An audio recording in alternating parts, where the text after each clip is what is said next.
Going for boost over. Well, I think going for boost if you're a boost merchant, like someone like AJ or someone, you go for boost.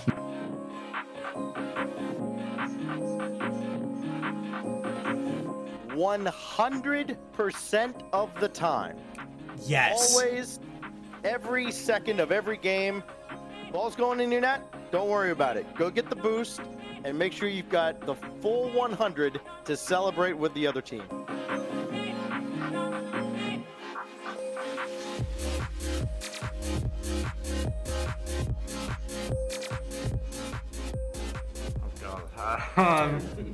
Never.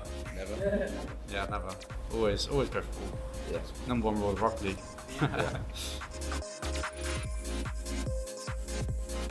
Welcome to the Boost Over Ball podcast, where three aggressively average Rocket League players talk about everything RLCS with your hosts, Ace, Code Red Jack, Kyle Cube, and AJ Binky.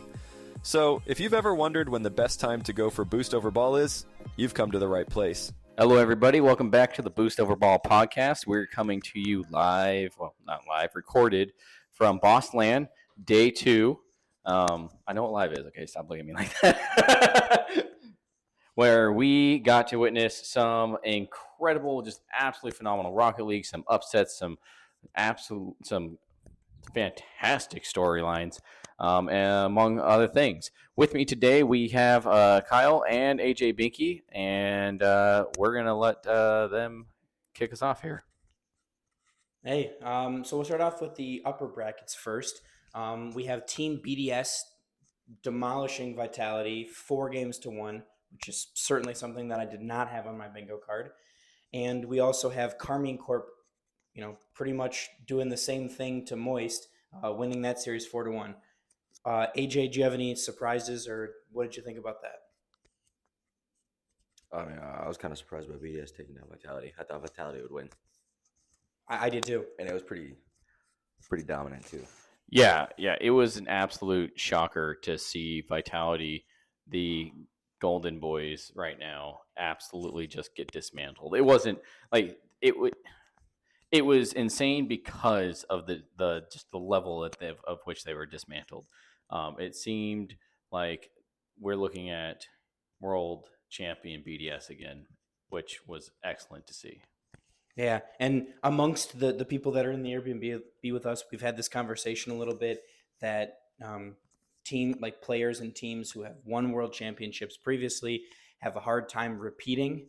I mean, other than like Turbo Pulsa, because it's hard to find the motivation after you are on top of the world, so to speak.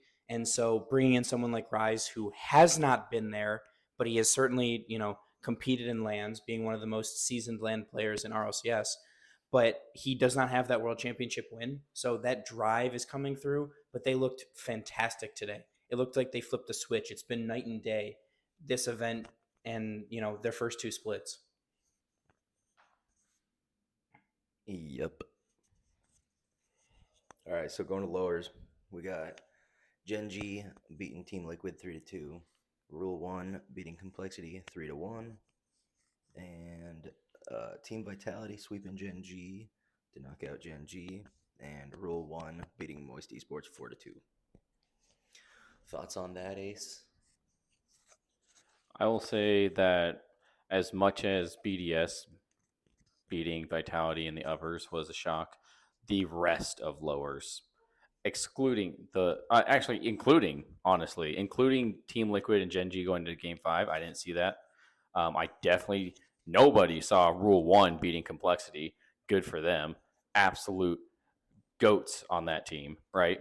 And there's a lot to talk about with Rule 1, but let's go to the next major absolute insanity, which is Vitality beating Gen G, but not just beating them, sweeping them. Swept. It wasn't close. It wasn't a good series. No. It was all Vitality. I feel like they beat Gen G as bad as BDS beat them, and that makes me worry a lot about NA. Yeah, I mean, this is this event actually makes history. This is the first time ever at an RLCS LAN event that NA is not represented in Championship Sunday. When we got to interview Vitality, they were quite pleased with this as EU continues their dominance in this event. And that leaves 3 EU teams remaining and 1 MENA team remaining. So it certainly is surprising to see NA perform so poorly, but I think it's less surprising when you look at some of the EU teams and how good they actually are. Secondly, Rule 1 secures themselves a top 4 finish, and they earn themselves a 3rd world spot for MENA, meaning Twisted Minds will now be attending the World Championship wildcard. And that also, unfortunately for NA fans and for AJ, means that version 1 will not be headed to Worlds. So I'm sorry about that. Yeah, you should be. So should Rule 1. I was just about to ask about your thoughts on that, Binky. Oh, Do you have any more thoughts about what happened to version 1 today? We don't talk about that. How does that make you feel? No, honestly, I was super surprised by Rule 1. They did incredibly well. No, Like, they earned it. They earned it for Twisted Minds, I guess.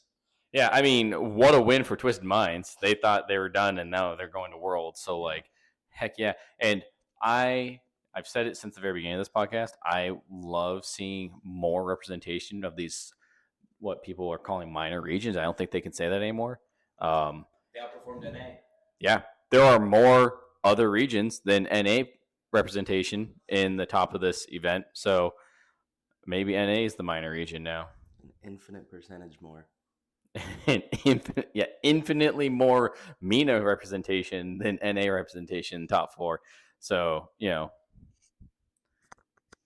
The last question I have on today's events and the tournament thus far as a whole, what in the hell are they putting in the water in France?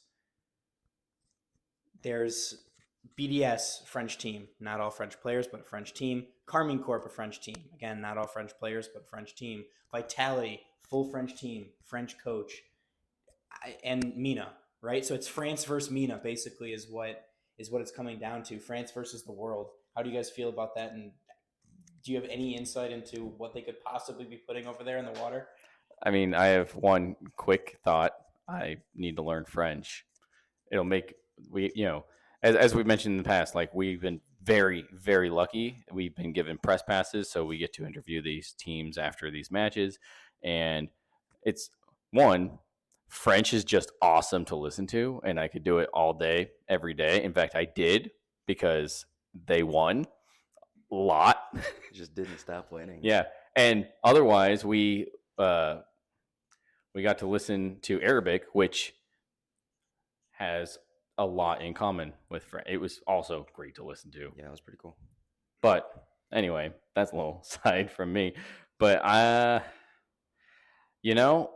we asked the question of the teams, and Carmine Corp didn't really give us a good answer. But I feel like Vitality gave us a phenomenal answer on this, in that they grew up watching these other French players that kind of set the path for them, Like KDOP, Chaussette, yeah, Farah, Farah, yeah. right?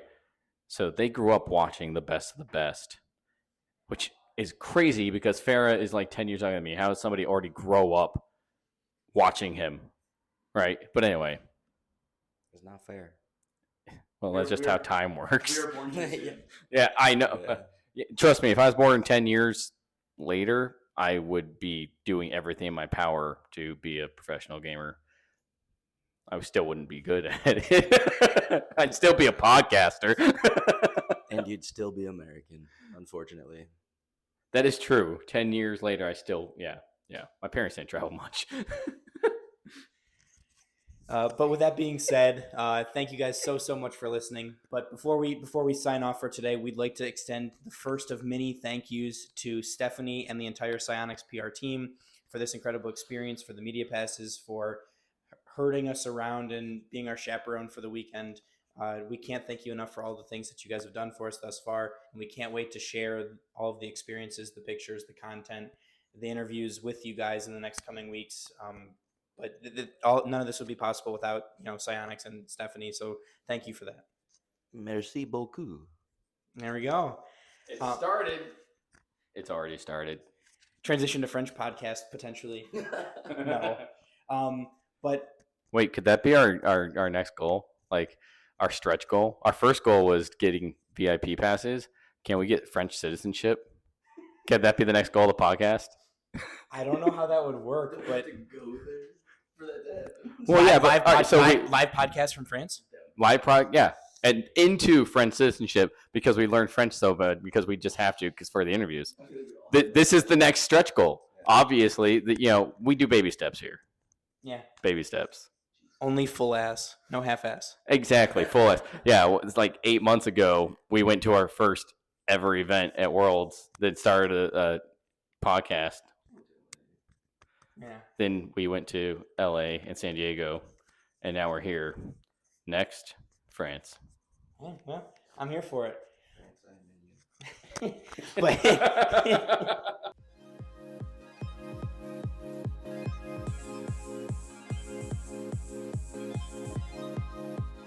Thank you for listening to the Boost Overball podcast.